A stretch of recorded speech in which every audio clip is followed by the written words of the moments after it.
Federation versus Freedom by Baba Sahib Ambedkar. 7. Part 6. Why did the British Parliament refuse to enact a preamble defining Dominion status as the goal? Why did the British Parliament run from pillar to post rather than grant the demand? The explanation offered is, of course, the usual one, namely the perfidy of the Albion. My view is different. The British Parliament did not promise Dominion status by enacting a preamble because it realized that it would be beyond its power to fulfill such a promise. What the British Parliament lacked was not honesty. Indeed, it was its honesty which led it to refuse to enact such a preamble because it knew that it could not give effect to such a preamble. What it lacked was courage to tell the Indians that the federal scheme left no way for Dominion status.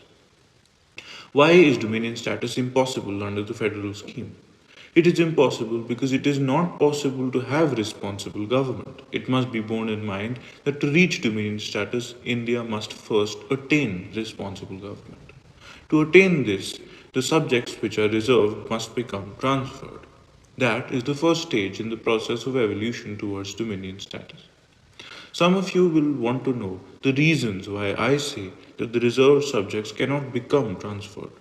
They are sure to recall that there were reserved subjects in the provincial scheme as they are in the federal scheme, and will ask if the reserved subjects have become transferred in the course of say 20 years, what difficulty can there be in the similar things happening in the federation? As the question is important, I proceed to give my reason. In the first place, the analogy of the provinces is false. It is important to note why the analogy is false. It is false because in the provincial scheme, the distinction between the reserved and transferred subjects was based upon the requirements of administrative efficiency.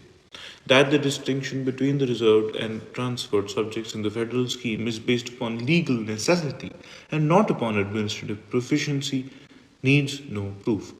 One of the reasons why the Simon Commission did not recommend diarchy at the center was that it felt that administratively it was not possible to divide subjects into two watertight compartments, one reserved and the other transferred, without affecting the efficiency of all. And the Government of India's dispatch on the Simon Commission entirely agreed with the view. The division, therefore, is not administrative in its basis, it is the legal result of a legal necessity. This is a fundamental distinction and ought never to be lost sight of. The end.